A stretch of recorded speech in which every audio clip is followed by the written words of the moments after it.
ইয়া আইয়ুহাল্লাযীনা আমানু দুখুলু ফিস-সিলমি কাফা ওয়ালা তাত্তাবিউ খুতুওয়াতিশ শাইতান ইন্নাহু লাকুম আদুউম মুবিন। আল্লাহ পাক ইমানদারকে বলে ইমান কিভাবে ঠিক রাখবা রে বাবা, ইমানটাকে তোমরা এইভাবে ঠিক রাখবা। এই বাবা, ইমান লইয়া তোমরা উদখুলু ফিস-সিলমি কাফা, তোমরা পরিপূর্ণভাবে ইসলামের ভিতরে ঢুকবা। ইমানটা লইয়া তোমরা ইসলামে ঢুকবা। সাবধান, তোমরা শয়তানের পথে তোমরা যাইবা। ইমানটাকে তোমরা নিয়ে কোথায় ঢুকবা? উদখুলু ফিস-সিলমি কাফা, এই বাবা পরিপূর্ণভাবে ইসলামের ভিতরে ঢুকবা। ইসলামের ভিতরে যদি তুমি থাকতে পারো বাবা, তাইলে তোমার ইমানটা সতেজ থাকবে। ঠিক না বেঠিক? আরো জোরে করে বলেন ঠিক না বেঠিক? ইসলামের ভিতরে যদি তুমি ঢুকতে পারো, পরিপূর্ণ যদি ইসলাম তুমি মানতে পারো, আল্লাহ পাক বলেন ওই ইমানদারকে আমার জান্নাত দেব। ওই ইমানদারের জন্যেই আমার ঠিকানা জান্নাত থাকবে। এই বাবা বলতেছিলাম, ইমানের মতো মস্ত বড় দৌলত আল্লাহ পাক আমাকে আপনাকে দান করেছে। আল্লাহ পাক আরো কত নাজ নিয়ামত দান করেছে বাবা। এই বাবা, আমরা শ্বাস প্রশ্বাস নেই, কথা বলেন, অক্সিজেন নেই, একবার অক্সিজেন নেই, আবার অক্সিজেন ছাড়তেছি, কার্বন ডাই অক্সাইড ত্যাগ করতেছি। এই বাবা, এই শ্বাস প্রশ্বাস যদি বন্ধ হয়ে যায়, মানুষটা ডেড বডি হয়ে যায়। ঠিক না? শ্বাস প্রশ্বাস যদি বন্ধ হয়ে যায়, আল্লাহ পাক রব্বুল আলামিন ওই বান্দাটাকে আর রাখেন না। আল্লাহ পাক রব্বুল আলামিন এই শ্বাস প্রশ্বাসের নিয়ামত দিছে শুধুমাত্র দিনের বেলা সজাগ থাকি ওই সময় না। সবাই যখন ঘুমায়া যায়, মা ঘুমায়া যায়, বাবা ঘুমায়া যায়, এই বাবা নিজের স্ত্রী ঘুমায়া যায়, এই বাবা আমি নিজেও ঘুমায়া যাই, কম্বল দিয়া মাথা, ওই কম্বলের মাধ্যমে মাথা বইরা আমি ঘুমাই, তারপরেও আমার শ্বাস প্রশ্বাস চলতে থাকে। কথা বলেন ঠিক না বেঠিক?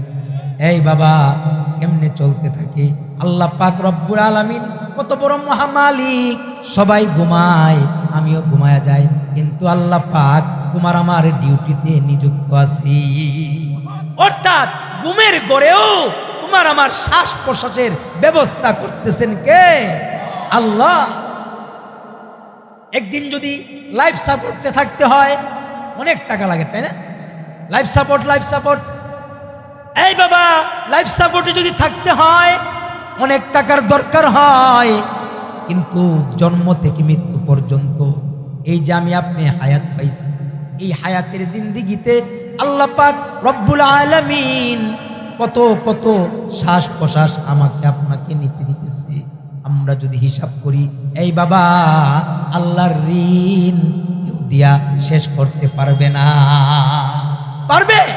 এ কারণে আল্লাহ পাক বলে লা ইন শাকারতুম লা আযীদান্নাকুম ওয়া লা ইন কাফারতুম ইন্না আযাবি লাশাদীদ। আল্লাহ পাক বলে, এই বান্দা আমি রবের শুকরিয়া তোমরা বেশি বেশি করো। সুবহানাল্লাহ। লা ইন শাকারতুম লা আযীদান্নাকুম। এই বাবা আল্লাহ পাক বলেন, যারা রবের শুকরগুজার বান্দা হবে, এই বাবা যারা রবের শুকরগুজার বান্দা হবে, আল্লাহ পাক বলেন তাদের নিয়ামত আমি আল্লাহ তাআলা বাড়ায় দিব। সুবহানাল্লাহ। যারা রবের শুকরিয়া বেশি বেশি করবে, এই বাবা কষ্টে আছি, রবের না শুকরিয়া নয়, বিপদে আছি, রবের না শুকরিয়া নয়, বিপদে থাকলে সবর করব, আর যখন সুখে থাকবো তখন হব শাকির বান্দা, আল্লাহ পাকের শুকরগুজার বান্দা। এই বাবা আল্লাহ পাক বলেন লা ইন শাকারতুম লা আযীদান্নাকুম।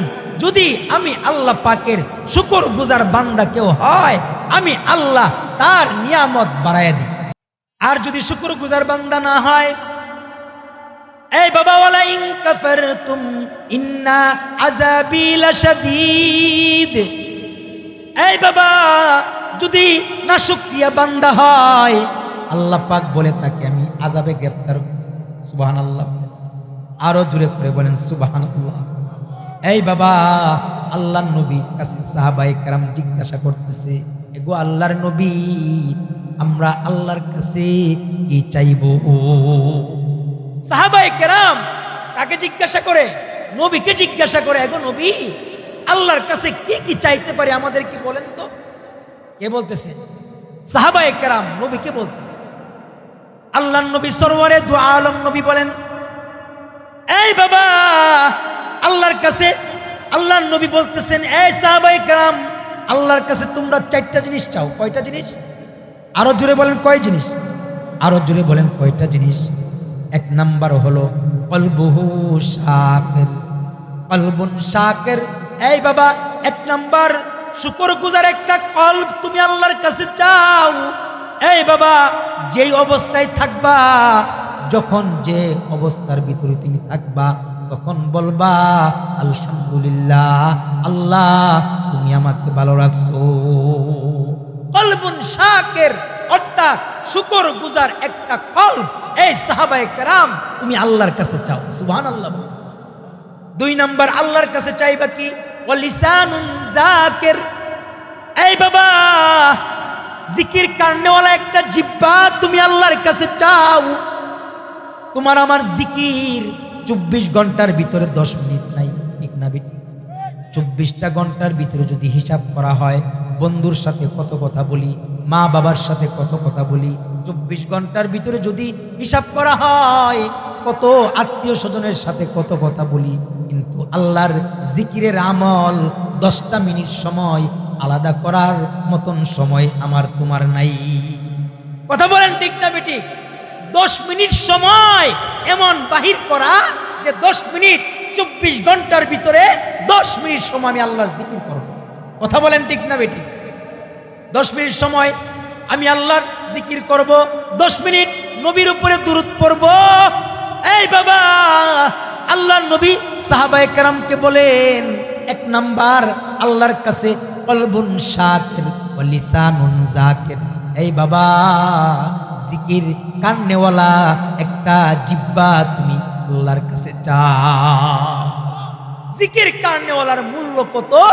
জিকির কান্নেওয়ালার মূল্য আল্লাহর কাছে এত যে জিকির কান্নেওয়ালা বান্দা যতটা জান্নাত আল্লাহর কাছে চাইবে, আল্লাহ পাক ততটা জান্নাতের মালিক বানায়। আল্লাহর কাছে কি জান্নাতের অভাব আছে রে বাবা? এই বাবা, বুঝানোর জন্য একটা ঘটনা বলতেছি। ও লিসানুন যাকির। এই বাবা, তুমি একটা জিকির কান্নেওয়ালা একটা জিহ্বা তুমি আল্লাহর কাছে চাও, কারণ জিকির কান্নেওয়ালা জিহ্বাটার মূল্য আল্লাহর কাছে বেশি। ওই যে দারুল উলুম দেওবন্দের কারি তৈয়ব সাহেব রহমতুল্লাহি আলাই তার খুতবাতের ভিতরে আনছেন, বান্দার জিকিরের মূল্য এত। এই বাবা, বান্দার জবানের মূল্য আল্লাহর কাছে এত। এই কথা বুঝাইতে গিয়া কারি তৈয়ব সাহেব রহমতুল্লাহি আলাই হযরত ইউসুফ জুলাইখার ঘটনার দিকে গেছেন। ইউসুফ জুলাইখার নাম শুনছেন আপনারা? কোরআনের ভিতরে একটা সূরার নাম আছে, সূরা, সবাই বলেন সূরা ইউসুফ। ইউসুফ আলাইহিস সালাতু ওয়াস সালামকে দেখেন, ইউসুফ আলাইহিস সালামকে জুলাইখা যখন সপ্ত দরজার ভিতরে নিছিল জুলাইখার মনের বাসনা পূরণ করার জন্য, আপনারা জানেন না? কিন্তু আল্লাহ পাক হযরত ইউসুফ আলাইহিস সালামকে হেফাজত করেছেন। এই বাবা, মুমিনের হেফাজতকারী কে? আরো জোরে করে বলেন কে? মুমিনকে হেফাজত করবে কে? এই বাবা, ইউসুফ আলাইহিস সালাম আল্লাহর নবী, আল্লাহর নবীকে আল্লাহ তাআলা গুনাহ স্পর্শ করতে দিবেন না। ইউসুফ আলাইহিস সালামকে ওই যে জুলাইখা সপ্ত দরজার ভিতরে নিয়ে আটকাইছে। ইউসুফ আলাইহিস সালাম, সবাই দুই হাত তুলেন, দুই হাত আবার তুলেন তো দেখি, হাত আবার নাড়াচাড়া দেন, জবান খুলে বলেন আল্লাহু আকবার, আরো জোরে করে বলেন আল্লাহু আকবার, আরো জোরে করে বলেন আল্লাহু আকবার। হাত নামা, একটু এলোমেলো হয়ে গেছে, এজন্য আবার কি করলাম, শয়তান দূর হোক, ঠিক না বেটি? ইউসুফ আলাইহিস সালাম, এই বাবা, যখন জুলাইখা সপ্ত দরজার ভিতরে আটকাইছে। আটকানোর পরে এখন ইউসুফ আলাইহিস সালাম আল্লাহর ভয় দিলের ভিতরে আছেন। জুলাইখার অপকর্মে সে যায় নাই, আল্লাহর উপরে ভরসা দিয়া সে সপ্ত দরজা তালা দরজার দিকে দৌড় দিছে। এই যুবক ভাইয়েরা, এই পর্দার আড়ালের মা, এই বুড়া বাবারা, তুমি আমিও আমার কাজ চেষ্টা করা আর গুনাহ থেকে বাঁচানোর কাজ স্বয়ং আল্লাহ। ঠিক না বেঠিক? আমার তোমার দ্বারা কত গুনাহ হইতেছে, নিজের ইচ্ছায় অনেক সময় গুনাহ, কথা বলেন। এই গুনাহ যখন সামনে আসে তখন নিজেকে নিজে চেষ্টা করা যে গুনাহ থেকে কিভাবে বাঁচা যায়। তোমার আমার কাজ হলো চেষ্টা করা, আর আল্লাহর কাজ গুনাহ থেকে আমাকে আপনাকে হেফাজত করা। ইউসুফ আলাইহিস সালাম এখন তালা দরজার দিকে দৌড় দিছে। সুবহানাল্লাহ বলে। 7টা দরজা তালা, কয়টা দরজা? এই বাবা, 7টা দরজার দিকে হযরত ইউসুফ আলাইহিস সালাম আল্লাহর উপরে ভরসা দিয়ে দৌড় দিছে। দৌড় দেওয়ার পরে আল্লাহ পাকের কুদরত বোঝা যায় না, 7টা দরজা একটা একটা কইরা খুলছে। আরো আসতে সুবহানাল্লাহ বলেন। এদিক দিয়ে ইউসুফ দৌড়তেছে, ওই পেছন দিয়া জুলাইখা ইউসুফকে ধরতে চাইতেছে, কিন্তু ধরতে পারে নাই। এরকম ভাবে 7 দরজা পার হয়ে গিয়া আজিজে মিসরের সামনে পড়ছে। এবার জুলাইখা বলে, এই মনিব, এই স্বামী, দেখেন কত বড় সাহস, আপনার ঘরের মানুষের দিকে হাত দিয়েছেন, বিচার করেন, বিচার করেন, বিচার না করলে কিন্তু হবে না, বিচার করেন। এমন তো অবস্থায় ইউসুফ আলাইহিস সালামের আর তো কিচ্ছু করার নাই। এখন আজিজে মিসর, মিশরের রাজার বউ যেটা কই এটাই, কারণ জুরজার, সবাই বলেন জুরজার, বুঝেন নাই কিছু 17 বছরে, জুরে জুরে কত মানুষ রে, কত নির্যাতন, কত মায়ের, কত কি, এমন কি সাধারণ একটা আলেম কোরআন কিতাব পড়ে, টুপি আর পাঞ্জাবি পরে হাদিস পড়ায়, তাদেরকে পর্যন্ত তারা ছাড় দেয় নাই। ঠিক না বেঠিক? এই বাংলার মুসলমান, জেনে রাখো, আল্লাহ পাক ছাড় দেয়, ছেড়ে দেন না। উলামায়ে কেরামের এই সমস্ত বেইজ্জতি আর চোখের পানি আল্লাহ পাক কবুল করে ফেলেছে। নমরুদকে সরানোর জন্যে, নমরুদকে মারার জন্য কি মুসারে লাগাইছিল? মুসা কি নমরুদের কেল্লায় বাড়ি দিছে? কথা বলেন। আল্লাহ পাক ল্যাংরা মশা দিয়া ইচ্ছা মুখতাসার, কথা বলেন ঠিক না বেঠিক? এই বাবা, আল্লাহ যখন ধরে ল্যাংরা মশা দিয়ে সারতে পারে, আল্লাহ যখন ধরে সাধারণ ছাত্র সমাজ দিয়া শেষ করে। এ কারণে সাবধান, কেউ কোনো মানুষের উপরে জুলুম করবেন না। আয-যুলমু যুলমাতু ইয়াউমাল কিয়ামা, জুর যার মুল্লুক তার, এটা কোনো আল্লাহর কোনো কোরআন কিতাবের কথা না। সাবধান, আপনার জোর আপনার কাছে একটা নিরীহ মানুষরে আপনি জুলুম করতে পারেন।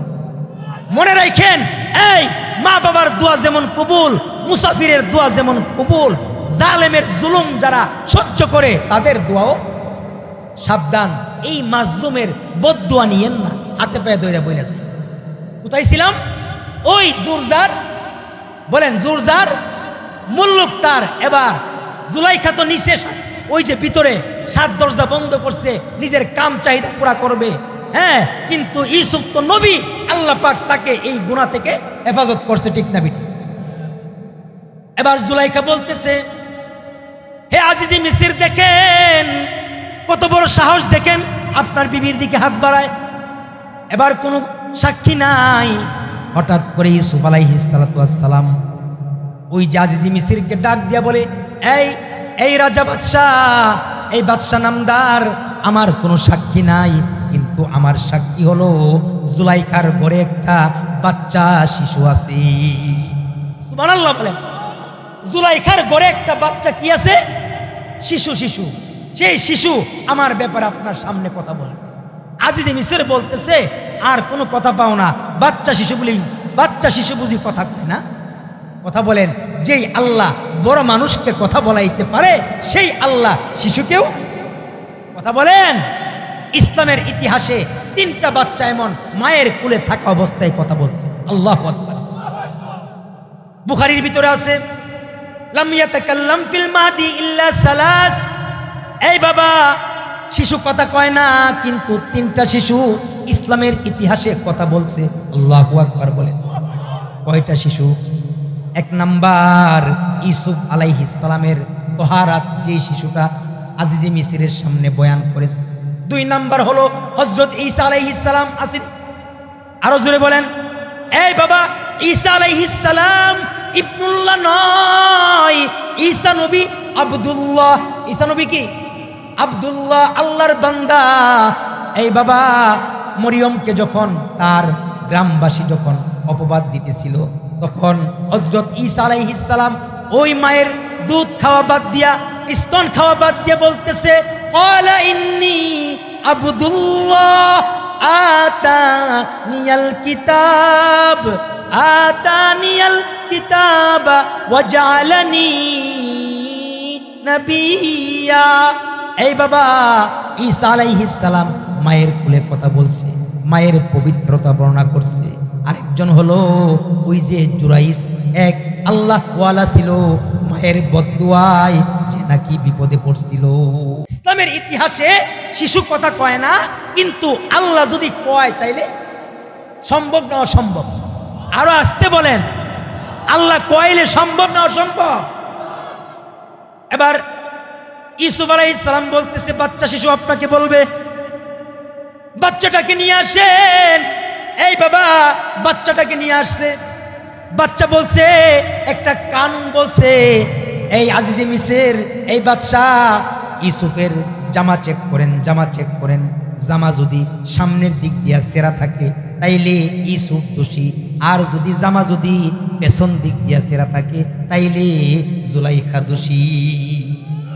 এখন ইউসুফ আলাইহিস সালাম তো ভাগতে চাইছে, জুলাইখা পেছন দিয়া। কথা বলেন, কথা বলেন, কথা বুঝেন নাই? আপনি যদি কাউকে ধরতে যান, আপনি কি সামনে দিয়ে গিয়ে এখন ধরতে পারবেন নাকি হে যে দিকে যাবে এর পিছনে দিকে ধরবেন?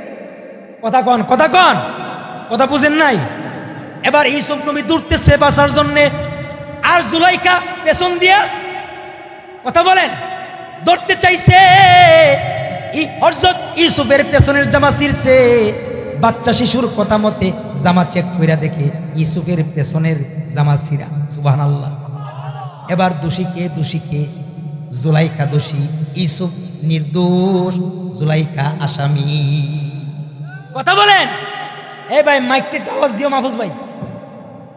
এবার ইউসুফ নির্দোষ, জুলাইখা কি? আসামি। তারপরে ওই যে জুরজার মল্লক তারপরেও ইউসুফকে কোথায় পাঠাইছে? জেলে। জেলে কোথায় পাঠাইছে? জেলে পাঠাইছে। কিন্তু আল্লাহর কুদরত বোঝা যায় না। জেলে পাঠানোর পরে আবার যখন আজিজে মিসর স্বপ্ন দেখছে, এই বাবা দুর্ভিক্ষ, সেই দুর্ভিক্ষের পরে ইউসুফ নবী তাবির করছে, আস্তে আস্তে করে ইউসুফ আলাইহিস সালাম খাদ্যমন্ত্রী হয়েছে। কি মন্ত্রী? সবাই বলেন আরো জোরে, খাদ্যমন্ত্রী হয়েছে। এই বাবা জুলুম করেছিল, কিন্তু জুলুমের বিচার আল্লাহ পাক তাকে এমন পুরস্কার করেছে যে তাকে খাদ্য মন্ত্রী বানাইছে। ইউসুফ নবীর সাথে আমাদের বর্তমান বাংলাদেশের উলামায়ে কেরামের ভিতরে আমার ছোট জ্ঞানে একটু কথা আমি বুঝি যে আল্লামা মামুনুল হক, সবাই চিনেন? কথা বলেন, চিনেন কিনা?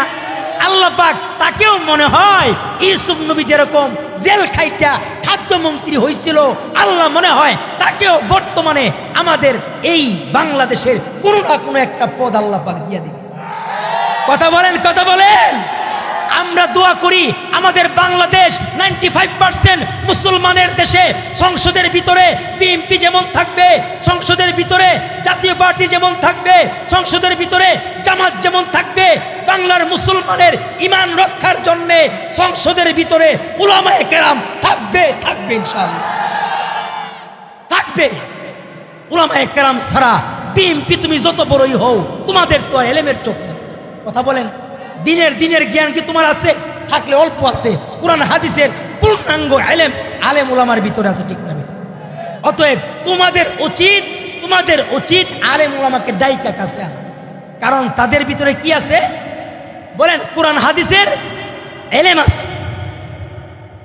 মোহতারাম হাজিরিন, বলতেছিলাম হযরত ইউসুফ আলাইহিস সালাম এবার খাদ্যমন্ত্রী হয়েছে। মিশরের ভিতরে দুর্ভিক্ষ দেখা দিছে। কি দেখা দিছে? দুর্ভিক্ষ। আমাদের গ্রামের ইউনিয়ন অফিসে যেমন চাউলের কাঠ তেলের কাঠ কইরা দেয়নি, কথা বলেন, চাউলের কাঠ তেলের কাঠ, যার যার নামে নামে চাউলের কাঠ তেলের কাঠ আসেনি, লাইন দইরা দইরা তেল লয় চাউল লয়।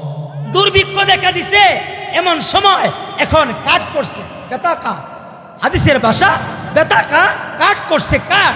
সেই কাঠের মাধ্যমে মানুষ যার যার কাঠ দেখায় দেখায় মাসে একবার ত্রাণ নেয়, কি নেয়, কথা বলেন, ত্রাণ নেয়। এখন একটা যুবক এমন, তার কার্ড হইল একটা, কিন্তু মাসে ত্রাণ নেয় দুইবার, কয়বার, কথা বলেন। এবার যারা খাদ্যের দায়িত্বে আছে, বাইতুল মালের যারা দায়িত্বে, তারা ধরছে দইরা ওই যে খাদ্যমন্ত্রী ইউসুফ আলাইহিস সালামের কাছে নিয়ে যায়, নিয়ে বলতেছে, এই ইউসুফ দেখেন না, তার কার্ড হলো একটা, সে মাসে একবার খানা নিবে, কিন্তু সে দুইবার খানা নেয়। আগে আমরা ধরছি সে এক কার্ডে খানা নিবে কয়বার, কথা বলেন, কথা বলেন, এক কার্ডে খানা নিবে কয়বার, একবার, কিন্তু সে দুইবার খানা নেয়। আমরা দইরা আপনার কাছে আনছি। এবার ইউসুফ নবী জিজ্ঞাসা করতেছে, এই ভাই তুমি এক কার্ডে খানা নিবা মাত্র একবার, এই ভাই তুমি দুইবার কেন নাও? বলতেছে, একবার আমি ত্রাণ নেই আপনার দেশের নাগরিক হিসেবে, একবার যে মাসে ত্রাণ নেই আপনার দেশের নাগরিক হিসেবে, আর মাসের ফাঁকি দিয়া যে আরেকবার নেই, এটা হলো আমি ওই শিশু, যেই শিশু মায়ের কোলে থাকা অবস্থায় জুলাইখা আপনাকে যে অপবাদ দিছিল, আপনার পবিত্রতা বাদশার সামনে আমি বলছিলাম। চিনেন, চিনেন, আমি হইলাম সেই শিশু। সুবহানাল্লাহ বলেন। এই কথা বলার পরে হযরত ইউসুফ, এই বাবা, হযরত ইউসুফ আলাইহিস সালাম দুর্বল হয়ে গেছে। দুর্বল হয়ে খাদ্য গুদামের দায়িত্বে যারা আছে তাদেরকে বলতেছে, এই ভাই সবাই এক কার্ডে ত্রাণ পাবে একবার, কিন্তু এই ভাই আমার পবিত্রতা সেই মায়ের কোলে থাকা অবস্থায় বলেছিল, সে যতবার আসে ততবার ত্রাণ দিবা, দুইবার আসলে দুইবার, তিনবার আসলে তিনবার। সুবহানাল্লাহ বলেন। কারি তৈয়ব সাহেব রহমতুল্লাহি আলাইহি তিনি বলেন, যদি ইউসুফ নবীর পবিত্রতা বর্ণনা করার কারণে তাকে যদি একবারের জায়গা যদি দুইবার তিনবার ত্রাণ দিতে পারে, তাইলে মালিক, যেই মালিকের পবিত্রতা, মুমিন বলবে, মুমিন বলবে সুবহানাল্লাহ, মুমিন বলবে সুবহানা রব্বিয়াল আলা, মুমিন বলবে সুবহানা রব্বিয়াল আযীম, মুমিন বলবে আল্লাহু আকবার। সেই মালিক কারি তৈয়ব সাহেব বলে, সেই আল্লাহ যতবার যে কয়টা জান্নাত বান্দা চাবে, আল্লাহ সে কয়টা জান্নাত আল্লাহ পাক তাকে দিয়ে দেবে। কথা বুঝছেন? আল্লাহ পাক রব্বুল আলামিন, এই বাবা বান্দার জিকিরের এত মূল্য, এ কারণে আল্লাহ নবী সাহাবীদেরকে বলতেছে, কলবুন শাকির, শুকর গুজার একটা কলব তুমি আল্লাহর কাছে চাও, ওয়ালিসানুন যাকির, জিকির কান্নেওয়ালা একটা জিহ্বা তুমি আল্লাহর কাছে। সুবহানাল্লাহ। কারণ জিকির কান্নেওয়ালা জিহ্বার মূল্য আসমানের মালিকের কাছে বেশি। এই বাবা নেতার সাথে কথা কই, চেয়ারম্যানের সাথে কথা কই, বিবির সাথে কথা কই, সন্তানের সাথে কথা কই, কিন্তু আল্লাহ পাক রব্বুল আলামিনের সাথে তুমি আমি কথা বলি না। অথচ এই কথা বলার যোগ্যতা দিছেন কে? এই বাবা কথা বলার যোগ্যতা কে দিছেন? গরু কথা কয়, গরু গরু কথা কয়, আপনার বাড়ির ছাগল কথা কয়, বিড়াল আরো জুড়ে জোর হলো না। এই বাবা চন্দ্র সূর্য কথা কয় না, আসমান কথা কয় না, জমিন কথা কয় না, এই যে কত মাখলুকাত আল্লাহর আছে কেউ কথা কয় না। আল্লাহ পাক রব্বুল আলামিন বলেন, আর রহমান, আর রহমান, আর রহমান আল্লামাল কুরআন খলাকাল ইনসান আল্লামাহুল বায়ান। এই বাবা আল্লাহ পাক মানুষ বানাইছেন, আল্লাহ পাক কথা বলার যোগ্যতা মানুষকে দিয়েছেন। সুবহানাল্লাহ।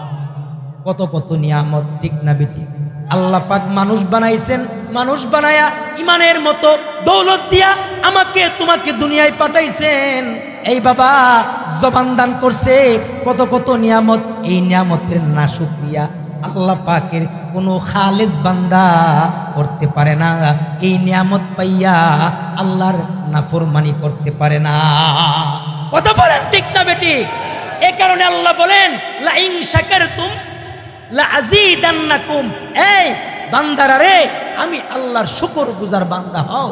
যদি শুকরগুজার বান্দা হও তাইলে আমি আল্লাহ তোমাদের নিয়ামত আরো বাড়ায় দেব। আরো আস্তে সুবহানাল্লাহ।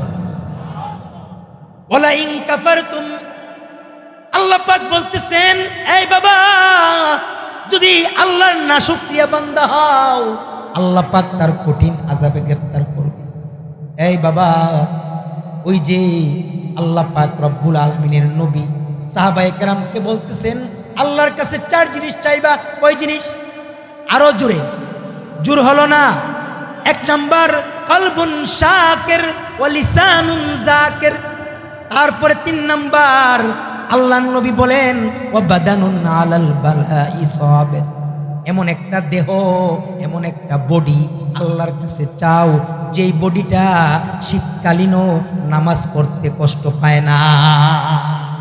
ওয়া বাদানুন আলাল বালাই সাবির, অর্থাৎ এমন একটা বডি, এমন একটা শরীর আল্লাহর কাছে চাও যেই শরীর, যেই বডি তোমাকে আল্লাহর গোলামি করায়। সুবহানাল্লাহ বলে। এই যুবক, এই যুবক, নেতার পিছে সময় দিলা। এই হায়াত কোন নেতার গিফট নয়। নেতার কথা শুই না 5 ওয়াক্ত নামাজ কাজা করলা, নেতার কথা শুই না রাতের পড়লা, তুমি না ঘুমায়া নেতার পিছে সময় দিছো, দেও, কোনো সমস্যা নাই। নেতার পিছে সময় দাও, কোনো সমস্যা নাই, কিন্তু তোমাকে যেই মালিককে বানাইছে সেই মালিককে তুমি সময় দিছো নি। এই তুমি যে তোমার নেতাকে সময় দিতেছো, কিন্তু তোমার হায়াতের জিন্দেগিতে যে একটা আহকাম আল্লাহ পাকের হুকুম আছে সেই হুকুম তুমি আদায় করছো। আল্লাহ পাক রব্বুল আলামিন এই বাবা তোমাকে আমাকে বলতেছেন না, তোমাকে অযথা বানাই নাই। আল্লাহ পাক রব্বুল আলামিন ইবাদত করার জন্য বানাইছেন, ঠিক না? এই বাবা স্টার জলসা, নাটক, সিরিয়াল। এই যুবক তুমি ফেসবুকের গুনাহ, ইন্টারনেটের গুনাহ। এই যুবক, এই তুমি গার্লফ্রেন্ডের সাথে কথা বলতেছো, তোমার হায়াতের জিন্দেগিতে কি আল্লাহর কাছে একটু কাঁদছো? বলে আল্লাহ হায়াতের জিন্দেগিতে তো আমি কত পাপ করলাম, আল্লাহ তুমি আমাকে মাফ করে দাও। রাতের বেলা তাহাজ্জুদ কইরা আল্লাহর দরবারে কি গুনাহ মাফ চাইছো? বলে না। এই যুবক তোমার হায়াত তো আল্লাহ পাক দিছে, একদিন না একদিন তুমি আল্লাহর সামনে তোমাকে যাইতে হবে। কথা বলেন ঠিক না বেঠিক? একদিনের হায়াত লক্ষ কোটি টাকা দিয়া কিনা সম্ভব? আরো আস্তে কোন, আস্তে কোন। অ্যাক্সিডেন্টে যদি পাও চইলা যায়, নকল পাও লাগায়, দেখছেন আপনারা? নকল পাও লাগায় না? টাকা হইলে যদি হাত চলে যায় হাত লাগায়, কিডনি যদি ড্যামেজ হয়ে যায়, টাকা যদি থাকে তাইলে কি করে? কথা বলেন, কিডনিও লাগায়। এই বাবা টাকা হইলে আমেরিকা এলিজাবেথ হসপিটালে চলে যায়, মাদ্রাজ চলে যায় শরীর ভালো করার জন্য। এই বাবা, এই যুবক, তোমাকে আমি বলতে চাই তুমি যে হায়াত পাইছো, এই হায়াত নামক দৌলত তুমি টাকার মাধ্যমে কিনতে পারবা না। না না, এমন কেউ নাই যে টাকা দিয়া যে হাত কিনছে, টাকা দিয়া যে কিডনি কিনছে। এমন 1 ঘন্টার হায়াত কোনো লাখপতি আর কোটিপতি একদিনের হায়াত লক্ষ টাকা দিয়া কিনা বাইসা গেছে, দুনিয়া আছে এরকম? নাই নাই নাই। কোই হাম সব মুসাফির হে, কোই হাম সব মুসাফির হে, কোই আখির ঠিকানা, कोई आगे रवाना है, कोई पीछे रवाना।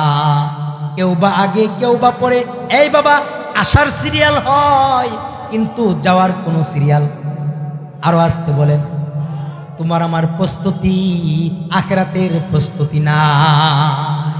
বাদশাহ হারুন আর রশিদের নাম শুনছেন? বলেন বলেন। বাদশাহ, সবাই কোন নামটা কোন? সবাই বাদশাহ হারুন আর রশিদের একটা বন্ধু ছিল বাহলুল। বাহলুল নাম কি? ওই বাহলুল ছিল একজন আল্লাহওয়ালা। কি ছিল দেখেন, আল্লাহওয়ালার সাথে চললে লস হইতো না, আখেরাত সুন্দর হবে। কথা বলেন ঠিক না বেটি? কারণ আল্লাহওয়ালার কাছে গেলে নামাজের গ্রান পাইবেন, আর গাঞ্জাওয়ালার কাছে গেলে কথা বল, সবজিওয়ালার কাছে গেলে সবজি পাইবেন, তেলওয়ালার কাছে তেল। কথা বলেন ঠিক না বেটি? গুস্তওয়ালার কাছে, মাছওয়ালার কাছে, এই ভাই গরুর দুধওয়ালার কাছে। কথা বলেন ঠিক তেমনি ভাবে আল্লাহওয়ালার কাছে যান, আল্লাহওয়ালার সাথে সময় দেন। আমার শাইখ মুর্শিদ অধ্যক্ষ মিজানুর রহমান চৌধুরী চিনেন? শাইখে কাপাসিয়া। এরকম আল্লাহওয়ালা দেখবেন। শুধু উনি না, বাংলাদেশে আরো এমন বড় বড় আল্লাহওয়ালা আছে। তাদের দরবারে যাইবেন, তাদের সাথে একটা আন্তরিকতা, মোহাব্বত, ভালোবাসা রাখবেন। হতে পারে এই মোহাব্বতে আল্লাহ তাআলা আপনাকে জান্নাত পর্যন্ত পৌঁছায় দেবেন। বাহলুল নাম বলছিলাম কি মনে আছে? আর বাদশার নাম কি? হারুন আর রশিদ। বাদশাহ হারুন আর রশিদ একদিন সফরে যাবে। কোথায় যাবে? সফরে যদি কেউ যায়, যদি কেউ হজ্জে যায়, অথবা যদি কেউ টেকনাফ যায়, যদি কেউ কক্সবাজারে যায়, তাইলে বন্ধু বান্ধব আসে না বাড়িতে যে আমার ভাই হজে যাইব, বিদায় করে দিয়ে। কথা বলেন। এবার হারুন আর রশিদ যাবে কোনো এক দেশে ঘুরতে যাবে। তো এমন সময় বাহলুল তাকে খবর দিছে, এই বন্ধু আসো না, আমি তো চলে যাইতেছি, 7টা দিন তোমার সাথে আমার সাক্ষাৎ হবে না, আসো আমাকে একটু বিদায় কইরা দিয়া যাও। কি করো? এই বাবা, যদি মনে করেন খালা চিনেননি, খালাম্মা, মনে করেন যদি মানে বইনফুত যদি বিদেশ যায়, কি ফুত বুঝানোর জন্য কইতেছে, বইনফুত বাইফুত কই যেতেছে, বিদেশ গেলে বইন খালাম্মারা আয় না বিদায় করতো, বলে কি গো বইন আমার ফুত তো যাইবো গা, আয়ো আমার ফুতের কি করে দিয়ে যাও, অথবা আমার ফুতে যাইবো গা হজ, আয় সেটা কি করো। এমন আর কি বাহলুলকে বাদশাহ হারুন আর রশিদ খুব কি করে কথা বল ভালোবাসে। এবার বলতেছে বাহলুল আসো না, আমি তো চলে যাইতেছি, আমাকে কি করে দিয়ে যাও। বাহলুল আসছেন, বাদশাহ হারুন আর রশিদের করে ঢুকছেন। এই বাবা দিলের কান খুইলা দাও, দিলের কান খুলো। বাদশাহ হারুন আর রশিদের ঘরে আসছে। আয়েশা দেখে বাদশাহ হারুন আর রশিদের এখানের ভিতরে 3 জোড়া জুতা আছে, এখানের ভিতরে 6 জোড়া কাপড় আছে। কি কথা বলেন? খাবার আছে, যত ধরনের যা লাগে, পানি মনে করেন ফ্রেশ পানির বোতল মোটামুটি 8-10টা থইছে, এমন যা দরকার খাবার দাবার সব থইছে। থোয়ার পরে বাহলুল তো আল্লাহওয়ালা মানুষ, ঠিক না বেটি? বাহলুল কি মানুষ? আল্লাহওয়ালা মানুষ। বাহলুল এবার বাদশাহ হারুন আর রশিদকে বলতেছে, এই বাদশাহ ওই দিনের সফরে যাইতেছে। এই বাদশাহ হারুন আর রশিদ আপনি কয় দিনের সফরে যাইতেছেন? কথা বলেন, কয় দিনের সফর? কি বলছে? আপনার যে আঞ্জাম দেখতেছি আপনি কয় দিনের সফরে যাইতেছেন। এই কথা বলার পরে এই বাবা বাদশাহ হারুন আর রশিদ বলতেছে আমি 1 সপ্তাহের সফরে যাইতেছি। এই কথা বলার পরে বাহলুল বলতেছে 1 সপ্তাহে আপনি বেড়াতে যাবেন, এত কিছু আপনি গুছাইছেন, সব কিছু সাথে নিয়ে যাবেন। এই বাবা বাহলুল বলতেছে এত কিছু গুছাইছেন, কিন্তু আপনি যে একদিন মারা যাবেন, আপনি যে একদিন আল্লাহর দরবারে যাবেন, এই বাবা চিরস্থায়ী সফর, কবরের সফর, ঠিক না বেঠিক? আরো জোরে করে বলেন ঠিক না বেঠিক? কবরের সফর, কবর থেকে কেউ বাঁচতে পারবে না। মরণ থেকে যতই পালাও, মরণ তোমায় লইবে গিরি।